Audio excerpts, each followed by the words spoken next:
गुरु भगवान की जय, माँ पीताम्बरा की जय, श्री कृष्ण की जय। साधकों, एक बार फिर आचार्य आपका ये आचार्य महेश शर्मा आपके आपके ही इस चैनल में आपका हार्दिक अभिनंदन करता है।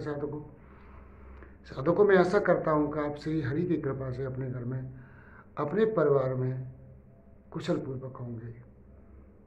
साधकों, कल एक वीडियो डाला था मैंने, जो जिन परी की साधना के विषय में था। तो मुझे लगता है साधकों ने देखा है, लेकिन उसमें कमेंट कम किए। इसका मतलब ये है साधकों को वो अच्छा नहीं लगा मेरी बात है।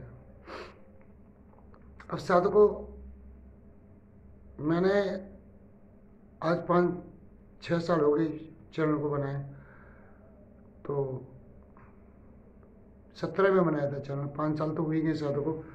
तो साधकों, मैंने ये कभी भी अपनी साधनाओं के बारे में कभी आपको शेयर नहीं किया है, और ना ही मैंने कभी बखान किए, और ना ही मैंने स्वयं भी अपने को बड़पन या अपने को बड़ा बताने की चेष्टा की। साधकों, मैं साधकों में ये भी हमेशा कहता रहा कि आप जो है मुझे गुरु न मान के महाअवतार बाबा जी को गुरु माने, केवल उनको गुरु माने। साधकों,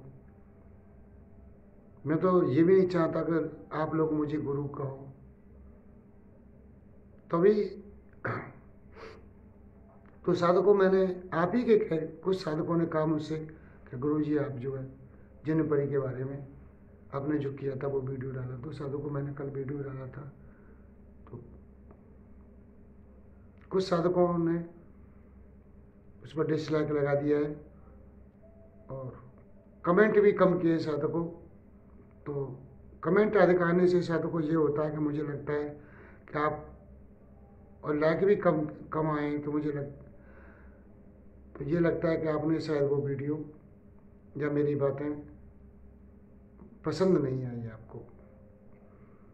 चलो कोई बात नहीं, जिन साधकों को मेरी बातें पसंद आई हैं, मैं उन्हीं के लिए ये वीडियो बना रहा हूँ। और जिनने लाइक किया है साधकों ने, मैं उन्हीं के लिए वीडियो बना रहा हूँ। और साधकों, नए साधकों से मैं ये कहना चाहता हूँ साधकों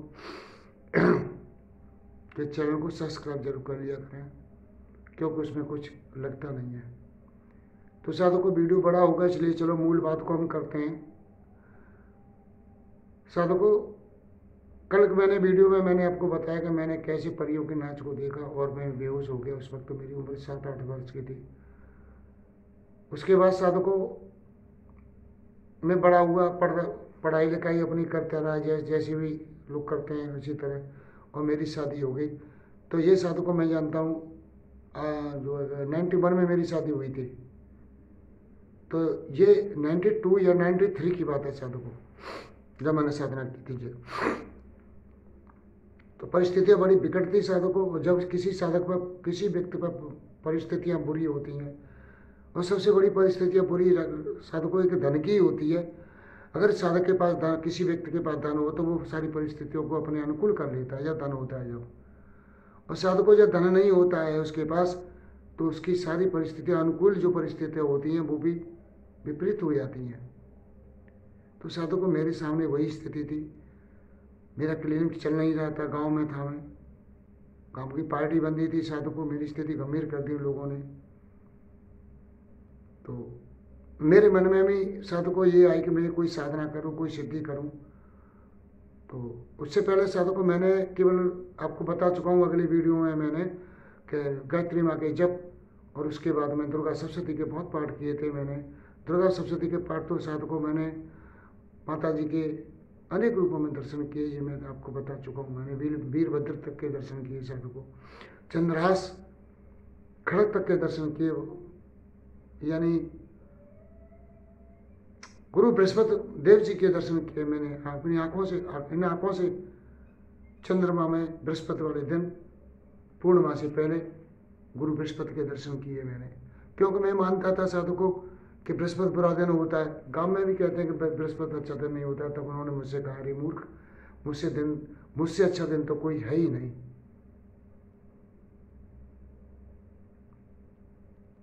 हाथ में एक टिकटी सी लगी थी, जिस वजह से कंधा से ऐसे हाथ धर के जब मंत्र जपते हैं, एक हाथ में कमंडल था उनके, में स्वर्ण का कमंडल था, इतनी बड़ी दाढ़ी थी। मैंने देखा और भी बहुत सी बातें, बहुत से दर्शन किए साधु को, केवल दुर्गा सप्तशती के द्वारा ही किए मैंने।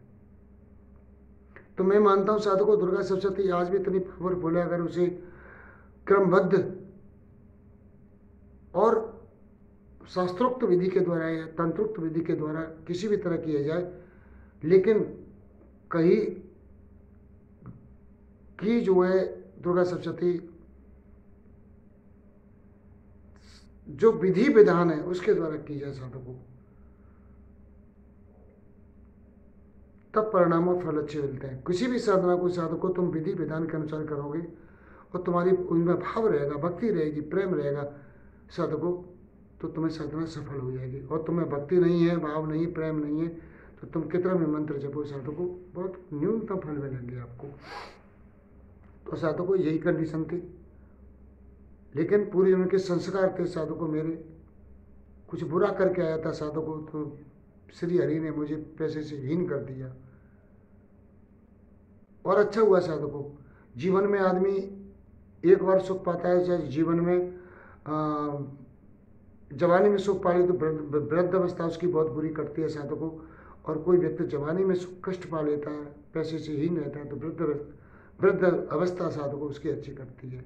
तो साधु को वही अच्छा हुआ जो मेरी जवानी में मुझ पर कष्ट रही हो, कष्ट कटे। आज माता रानी की कृपा है साधु को, मैं सुखी हूँ। तुम लोगों का साथ है साधु को, तुम लोगों को सबका प्रेम मुझे मिलता है। और धन संपत्ति साधु को जितने दी है ईश्वर ने इतनी है ही है, उसमें बोलना कहना क्या साधु को। तो मैं खुश हूँ साधु को अब मैं अपने जीवन में, और मैं खुश हूँ अपनी माँ बगलामुखी से साधु को। मैं अभी 11:30 का टाइम हुआ है, आज सुबह से खाना नहीं खाया, केवल 4 पूड़ी खा के टाइम काटा है साधु को। आज इतना बिजी रहा हूँ। और उसके बाद माता जी की उपासना की है छोटी मोटी, और करने के बाद साधु को तुम्हें ये वीडियो दे रहा हूँ, क्योंकि मुझे मालूम है साधु को कल सुबह मुझे टाइम नहीं मिलेगा, रात में बड़ा टाइम मिलता है। तो एक वीडियो साधु को मैं तुम्हें देता हूँ, क्योंकि मैंने कल वादा किया था आपसे। तो साधु को मूल बात पर हम आते हैं। तो साधु को जब आदमी परेशान होता है, दुखी होता है, कष्ट में होता है, तो उसे भगवान याद आता है। तो साधु को मैं तुमसे एक बार यहाँ कहूँगा, अपने हृदय की बात कहूँगा कि हारिए हिम्मत बिसारिए न राम। साधु को आप हिम्मत न हारें और अपने ईमान और धर्म पर डटे रहें, गलत काम ना करें बुरे समय में, और हमेशा प्रभु का स्मरण करते रहें साधु को। प्रभु आपका हमेशा से निश्चित साथ देंगे तुम्हारा, कहीं ना कोई रास्ता बना देंगे वो। उनकी कृपा से कोई ना कोई तुम्हें ऐसा गुरु मिल जाएगा साधु को, जो तुम्हें उंगली पकड़ के सीधी रास्ता बता देगा, उंगली पकड़ के तुम्हें चलना शुरू कर देगा। और तुम जब चलना शुरू कर जाओगे साधु को, तो चलना शुरू कर दोगे, तो फिर चलना शुरू कर ही दोगे, फिर तुम रुकोगे नहीं। तो ये भी चीज़ें साधु को ध्यान में रखें आप, कि अभी कभी कितना भी कष्ट हो, लेकर बुरा कर्म न करें। चोरी चपारी, छल कपट, दम्भ, झूठ, ये साधु को ना करें आप, क्योंकि हमारा पूरे जीवन के संस्कार के अनुसार ही हमें कष्ट मिले हैं।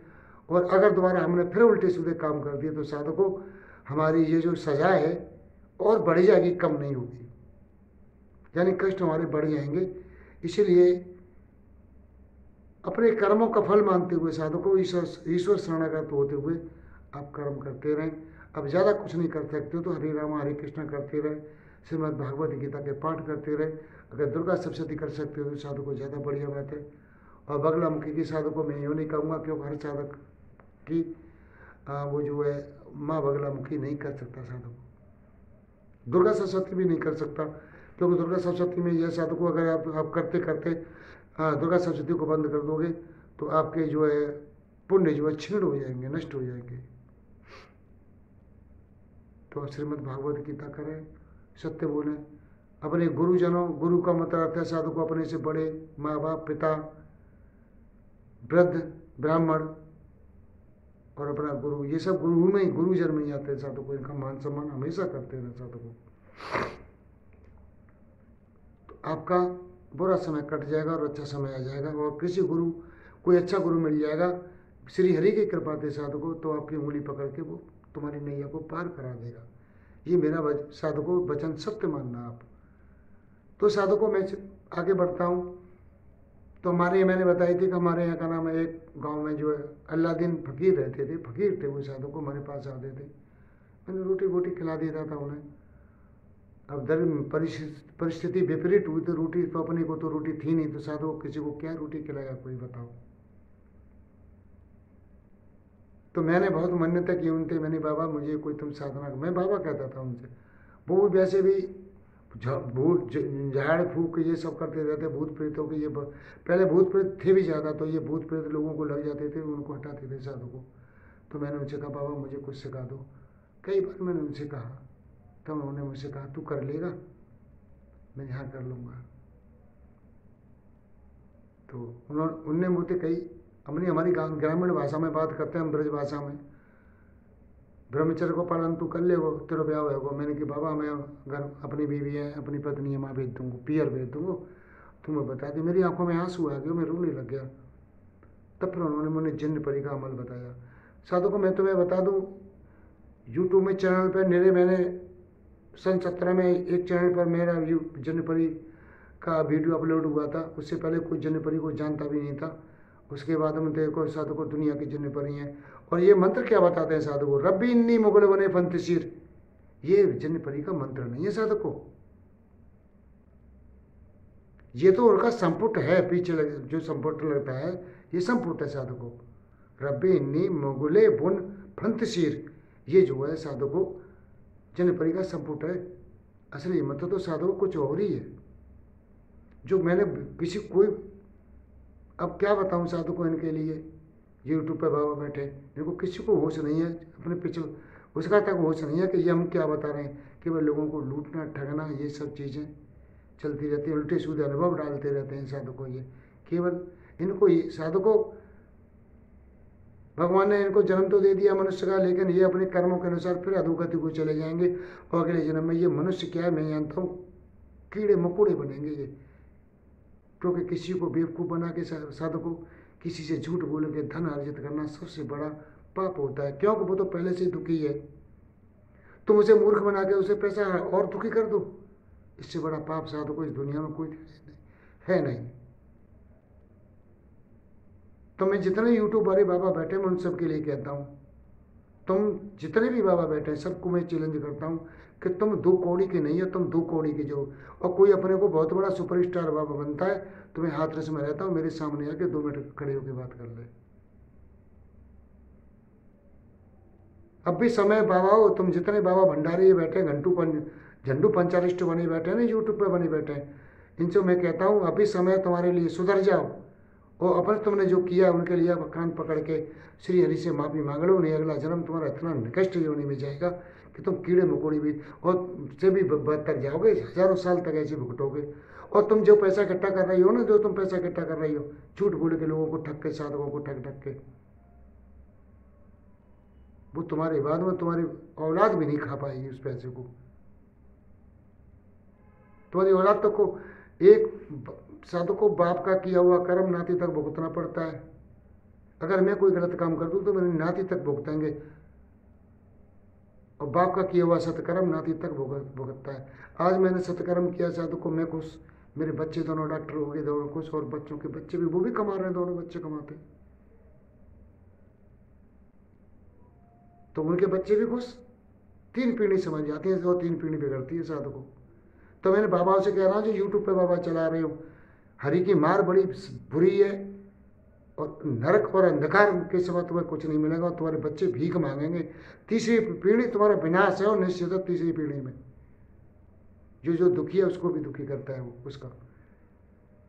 तो साधु को मैंने जो कह दिया, तो आगे चलता हूँ। तो उन्होंने साधु को मुझे बताई, तो साधु को मैंने अपनी पत्नी को वहाँ घर भेज दिया, अपने पियर भेज दिया। और फिर पियर भेजने के बाद मैंने पहले साधु को मंत्र को 4-6 दिन रटा। तो साधु को एक कमरा था, मैंने कमरा के जो है सफ़ेद पुताई की कलई जो चूना आता है उसका, पहले साधु को चूना से पुताई होती थी। 30 साल पुरानी बात बता रहा हूँ मैं तुम्हें। डिस्टम वगैरह नहीं थी, गरीब और भैया थे पैसे वाले के पास, गरीब लोगों के पास तो चूना भी भैया 2 रुपये के लोगों चूना बहुत कर रहा पत्तों को। तो साधु को मैंने पुताई की, मैं माला लेके आया, मथुरा गया, मथुरा से एक माला लेके आया, गुलाबी अक्की की माला लेके आया। और 90 दाने की वो माला बनाई साधकों, मैंने 90 दाने की माला से मैंने जप किया। और उन्होंने मुझे पूरी विधि विधान बता दी। काबा की तरफ मुंह करके, मैं पश्चिम की तरफ मुंह करके मैंने जप किया। और एक जो है वो क्या कहते हैं, आसन जो होता है तह तहरी, ऐसे कुछ मुसलमानी में कुछ ऐसे ही कहते हैं, तहरीर कहते हैं, पता नहीं ऐसा कुछ कुछ कहते हैं, मैं भूल रहा हूँ, मेरे दिमाग तो उतर गया है। जो कभी साधना करके उठाऊँ दिमाग कम काम कर रहा है मेरा। तो साधक को वो ले आया मैं, और लोबान की धूप जलाई। मैं लोबान ले आया, धूप तो थी नहीं, लो आग पर लोबान की धूप जलाई। और कमरे में गुलाब का इत्र छिड़का, हिना का इत्र अपने कान में लगाया साधकों, और मैं साधना करने बैठ गया। 5 दिन तक साधकों कुछ नहीं हुआ, पर 5 दिन तक मंत्र जपता रहा, कुछ नहीं हुआ। 6वें दिन साधकों क्या होता है कि जैसे मैं जिस पर बैठ के मैं आसन पर मंत्र जप रहा था, और मंत्र ऐसे जपने थे जैसे माला, वो जो है नमाज की मुद्रा में होते हैं ना, सिंहासन कहते हैं, हमारे यहाँ सिंहासन कहते हैं, सिंह बैठता है ऐसे, और इनके यहाँ नमाज की मुद्रा कहते हैं। नमाजी मुद्रा में बैठ के मंत्र जप रहा था, तो पैरों में दर्द हो रहा था साधकों, कभी किया नहीं ना, तो दर्द हो रहा था। तो वो जो है आसन का एक कोना उठना शुरू हुआ साधकों, मिट्टी के तेल का लंब का दिया जा रहा था, बत्ती गांव में आती नहीं है साधकों। तो आसन उठना शुरू हुआ, तो मैंने वो चलो होगा, कोई छुआ बुआ बाहर में जाने दो, दृढ़ प्रतिज्ञ शील करके मैं बैठा था। ये बैठ गया, फिर दूसरा उठना शुरू हुआ साधकों। तो मैंने गौर करके देखा तो वो आसन थोड़ा बड़ा था, वो उठ रहा था ऊपर को, भाई जिके से ऊपर उठ रहा है, तो थोड़ा रक्षा मैं भयभीत हो गया, मैं भयभीत हो गया, रुक गया। फिर पीछे वाला कोना उठा और भयभीत हो गया, मैं मंत्रों को जप करना भूल गया और दिमाग चला गया भय में, डर में। उसके बाद ये चौथा कोना उठना शुरू हुआ। साधकों ये हुआ, मैं मंत्र पूरे हो गए। 6वां दिन, 7वां दिन हुआ साधकों। 7वें दिन में यही कोने उठी, और फिर वो जो है पूरा आसन ऊपर की ओर उठने लग गया साधकों। जैसे ऊपर की तरफ आसन उठा तो मैं ऐसे करके डिगने लग गया। तभी उन्होंने मुझसे कहा था, उन्होंने अल्लादीन बाबा ने मुझसे कहा था कि अगर तुझे डर लगा कोई बात तो, उनको भी नहीं पता था कि ये आसन उठ जाएगा। सच बात तो ये है साधकों, साधना के काल में क्या हो जाए गुरु को भी नहीं पता रहती है। गुरु के साथ कुछ अलग हुआ है, तुम्हारे साथ कोई अलग घटना होंगी, ये गुरु को भी नहीं पता चलता साधकों। आसन ऊपर, तो उन्होंने कहा कोई डर लगा, कोई दिक्कत हो तो मुझे केवल वो कहना, अल्लाह मदद कर, अल्लाह मदद कर, अल्लाह मदद कर, ये बोल रहा। तो भैया मेरे मुंह से वही निकलने शुरू हुआ, कप कप ही आ गई, पूरा शरीर कांपने लग गया। कहाँ यार 20-25 साल का मैं था उस वक्त। अब जैसी स्थिति होती तो अब तो यमराज को देख के भी और काल को देख के भी डर नहीं लगता है। तो वह भी तो हो गया, वह पहली साधना थी मेरी, लेकिन मैंने दुर्गा सप्तशती पहले की थी और ये किया था, तो मुझे अंदर शक्ति थी मेरे अंदर। तो आसन बैठ गया, तो लेकिन फिर भी मैं डरा हुआ मंत्र जपता हुआ। तभी साधकों 7वें दिन जन्म परी मेरे सामने हाजिर हुई, लेकिन बोली नहीं उन्होंने। मैं चुपचाप मंत्र पहले बोल दिया, तो बोलना नहीं, वो अपने मुंह से बोला। जब मैंने सवेरे उनको बताया ऐसे ऐसे हुआ है, तो उन्होंने कहा तू अपना चुपचाप करता रहे, वो बोले जब कुछ करना चाहता। 8वां दिन हुआ साधकों, 8वां दिन हुआ, मन खुश, मन प्रसन्न साधकों, सुख सिद्धि मिल गई हमें। अब तो बस बोलना बाकी रह गया था ना, मन खुश, हम फूल के भिजागढ़ हो गए, मान कि अब तो सिद्धि मिली, अब क्या जन्म पड़ेगी, हम खुश। अलग ही, हम किसी से कोई बात नहीं, कोई चर्चा नहीं, किसी कोई मतलब पे हम तो पहले भी नहीं करते थे, शांत रहता था मैं, आज भी मेरा शांत रहने का ही स्वभाव है। तो जैसे ही मैंने साधकों 3 या 4 माला की, जन्म परी सटाक से मेरे सामने आ गई। और कभी वो मेरे पैरों, आंख बंद के कर रहा था, कभी मेरे पीछे ऐसे हाथों पर करे, कभी मेरे गालों पर।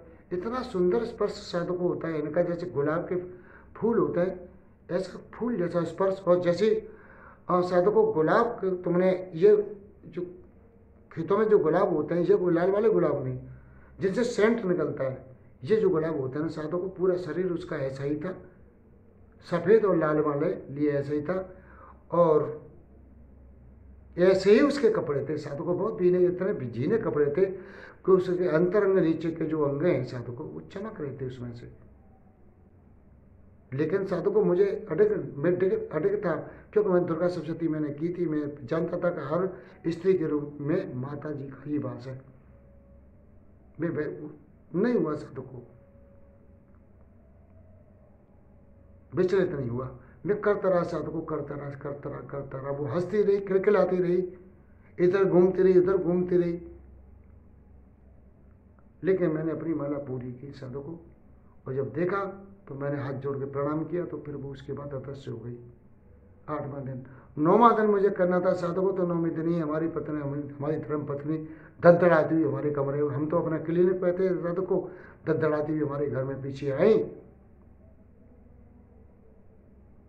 और पीछे वो भी भाई बराबर में और भी परिवार थे हमारे सब घर में, तो कुंडी लगी थी, भीतर का ताला लगा था। तो उन्होंने कहा उन्होंने कि किसी बच्चों को भेजा कि भाई भैया से चाबी लिया, भाभी आ गई है।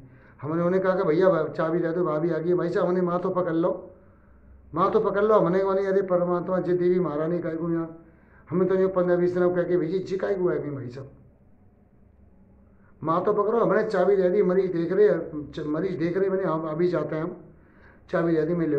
उनने क्या करो, उन्हें आके सारे सबरे घर में भैया 7-8 दिन आके झाड़ू पहुँचा हुआ नहीं था, उन लेके झाड़ू सारे घर में झाड़ू पहुँचा करवा शुरू कर दो। जिस घर में कमरे में हम साधना कर रहे थे, वो कमरा हमारा सामान छट्टा उठा के उन्हें एक तरफ पटक दो। उन्हें मारी लेके जी क्या कर रहे हो आदमी, माला बाला सब उन्हें तो समझिए पता नहीं क्या करते रहते जीवन में, ऐसी करते रहता है पूरा जीवन निकल को नहीं, ऐसी करते करते तो उठा के उन्हें अपना ताम जाम हमारी एक तरफ फेंक दी साधु को। और एक बात और, वो मंथली से और हो रही थी तो हमारी साधना, हम पीछे पीछे दौड़ के, हमें पता चल गई कि हमारी साधना नष्ट हो गई, ऐसा हो गया। हमें पता चल गई साधु को, हम क्लिनिक बैठे थे कि उन्होंने हमारे को सामान छट्टे को उठा के रख दिया, कहीं मंथली से आ रही है। हम दौड़ के पीछे पीछे आए, जब तो वहाँ खेल खराब हो ही गया साधु को, हमारी साधना बंद। अब हम बाबा के द्वारा पहुंचे, उन्हें के बेटा आप कुछ नहीं, साधना तेरी नष्ट हो गई। अगर वो हाथ ना लगाती, उस कमरे में न जाती, तो तेरी साधना पूरी हो जाती। आज तो ये आज तुझे वरदान मिल जाता। तो साधु को एक कहावत है, लाख करो चतुराई कर्म के लेख मिटे ना भाई। साधु को भाग्य में तो हमारे में अभी कष्ट लिखे थे, तो हमें कैसे सुख मिल जाता। अब साधना बिगड़ गई साधु को, हम परेशान, अब कह भी नहीं सके कुछ। थोड़ी बार नकात कही तो वहाँ के टेर वो शुरू होगा, जाते भैया चुप है के बैठ गए। हमने भगवान की नियति को मान के ये सब शांत हो गए कि ईश्वर की नियति थी भी नहीं बढ़ना, कौन रोक सकता है किसी को। आखिरकार साधु को हमें अपना गांव भी छोड़ना पड़ा। कुछ दुर्गा सप्तशती की वजह से भी हमारी दुर्गी थी, भैया हमारा कोई गुरु नहीं था, उल्टी सीधी कर रहे, कब कचू करे कब कचू करे, कोई बताने वाला नहीं था। कभी अधिक थे न्यूनता, उसके पाप तो लगते ही हैं। तो साधु को गांव छोड़ना पड़ा। गांव छोड़ने के बाद में यहाँ हम आ गए, एक बार फिर साधना की हमने। वो तो हमारे तीसरे दिन की बात है, हम सो रहे थे, हमारे ऐसे करके पीछे हाथ में फिराना और गुलाब की बाकी हिना की महक कमरे में आना शुरू। साधु को मैं समझ कर सिद्ध हो रही है। चौथे दिन कोई मामला, साधना बिगड़ गई। फिर हमारी बेटी हो गई, बेटी साधना की तो एक बार फिर बेटी ने बिगाड़ दी साधु को, साधना जिन्न पड़ेगी। फिर साधु को मैंने वो की नहीं। फिर 17 में बगलामुखी साधना की थी। उसके बाद मैंने साधु को पैसा, माता जी तो माता जी हैं भैया, देर होती है भगवान का, देर अंधेर नहीं है। तो हमें लगा कि हमने तो 3 पुरुषण कर लिए। पहला पुरुषण जो है 25 दिन में 1.25 लाख का किया। दूसरा फिर जो है 13 दिन में 1.25 लाख का किया हमने पुरुषण। तीसरा हम जो बैठे 10,000 सवेरे 10,000 रात को जब कर रहे तो 80,000 रुपये हमारी जो है टाटा फिस हो गई साधु को। तो हमें लगा कि माता जी हमारी सुनने नहीं है, तो हमने जिन्न परिकर करी साधु को। तो दूसरे दिन वो पहले दिन की थी, उन्हें करने के बाद में तो उसी दिन हमारे बिस्तर में आके घुस गई साधु को। वो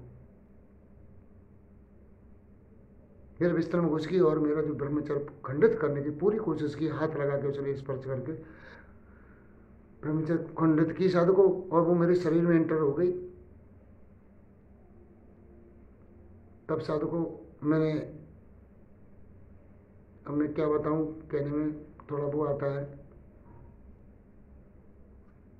जिन्हें मैं अपना गुरु मानता था साधु को, उनसे मैंने कहा, उन्होंने जो कहा मैं वो क्या कहते हैं जल भेजा, तो उसे पी के मैंने खुद देखा मेरे शरीर से हवा की तरह साधु को उस जल को पी के। देखो साधु को बुरी का बुरा, अच्छा का अच्छा ही की जाए करता हूँ मैं। किसी ने बुरा किया तो बुरा भी कहता हूँ, अच्छा कहता हूँ अच्छा भी कहता हूँ। तो जैसे मैंने वो जल पिया तो मेरे अंदर अंदर अंदर शरीर से वो एक हवा जैसी, धुआं जैसा निकलता, मैंने देखा मेरे अंदर से धुआं निकल के वो चली गई। उसके बाद मैंने कभी जलपरी को नहीं किया। और उसने मुझे खूब परेशान किया साधु को, मुझे सट्टे के नंबर भी बताती थी, मन आया जब बताती थी, वो ऐसे नहीं बताती थी कि मैं आह्वान कर रहा हूँ रो रहा हूँ, ना वह को मूड आया वो जब बताया तो नंबर आ भी जाता था। और मैं लगाता भी नहीं था, मैंने कहूँ ना यार नंबर भाड़ में आने दो, वो नंबर आ जाता, ज़्यादा लगा दो वो साधु को आता रहा नंबर। उसके बाद मैंने साधु को और भी साधना की, सट्टे की साधना भी की साधु को, उसका तो मैं मंत्र ही भूल गया। सटीक साधना थी सट्टे की, उसका मंत्र भूल गया मैं, शायद कहीं उसकी विधि विधान रखे होंगे। तो साधु को ये जन्य परी का मेरा अनुभव है। ये साधु को अच्छे साधक हो तो 7-8 दिन में उसे सिद्ध हो जाते जन्य परी। लेकिन साधु को इसमें एक आवश्यकता पड़ती है चमेली के फूलों की, चाहे 4 ही फूल मिले चमेली के, माला 4-6 फूल मिले चमेली के फूलों की आवश्यकता पड़ती है। और मुझे तो साधु को चमेली के फूल मिलते ही नहीं थे, सच बात तो ये है।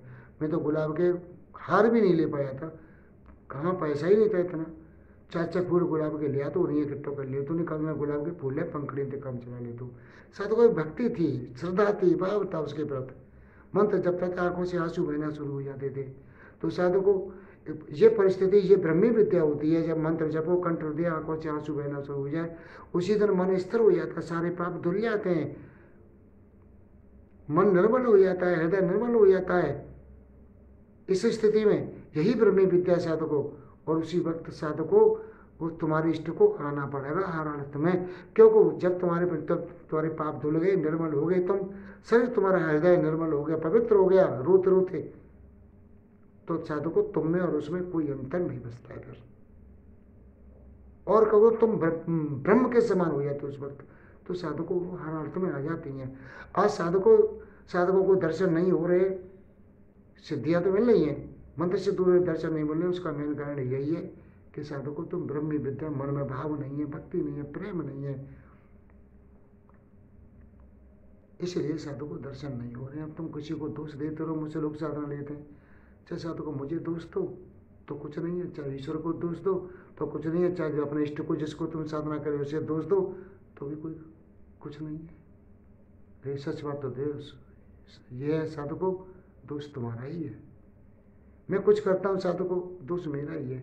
अब मैं तुम्हें अपनी हकीकत बता दूँ, मैं कोई भी स्टार्टिंग से लेकर जब से लेकर अब तक कोई भी साधना मैं करूँगा तो 5 दिन से ज़्यादा साधना मेरी चलती नहीं है, टूट जाती है। यदि मैं बगलामुखी को सब माता जी को संपुट लेकर चलूँ तो मेरी साधना पूर्ण हो जाती है, क्योंकि अभी पूर्व जन्म के की हुए संस्कार और कर्म भी अभी मेरा साधु को साथ नहीं छोड़ रहे। मेरा इतना करने के बाद, इतना कुछ करने के बाद भी 12-12:30 बजे का रात का टाइम होगा, साधु को भी खाना नहीं खाया मैंने, और पूरे दिन में काम करता हूँ, बैठा नहीं रहता हूँ,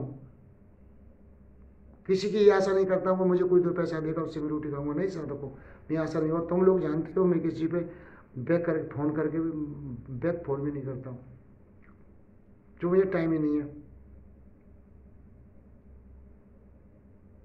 तो साधु को कर्म योगी ही हमेशा सफल होते। तुम किसी की ओर मुंह उठा के मत देखो, अपने कर्म योगी बनो, शक्तिशाली बनो, अनवरतर साधना करते रहो कभी, और संकल्प लेके जो साधना करते हैं उन्हें कभी साधकों साधना सफल नहीं होती है। और जिनमें भाव नहीं, भक्ति नहीं, और जो मंत्र का रहस्य, गुण रहस्य, मंत्र का जो रहस्य भी नहीं जानते, उनको भी साधना सफल नहीं होती है। तो साधक को ये चीज़ साधक के लिए अति आवश्यक है। मैं तो बहुत ही अति गोपनीय बातें इस वीडियो के माध्यम से बताई है। आधा घंटा का वीडियो हो गया साधकों, मैं बंद करता हूँ, अगली वीडियो में फिर आपसे मिलूंगा। अगर आप चाहोगे तो साधकों में इसी बातें आपको आपके अनुभव बताता रहूँगा, यदि आप कमेंट में करके बताओगे तो, और नहीं साधकों कोई बात ही नहीं है। अगली वीडियो में फिर आपको मिलूंगा, जब तक के लिए जय श्री कृष्ण कहें, और साधकों मुझे आदेश करें। ठीक, चूँकि ये वीडियो बहुत बड़ा हो गया, 30 बज गया, मुझे सॉरी 30 मिनट से ऊपर का गया। जय श्री कृष्ण।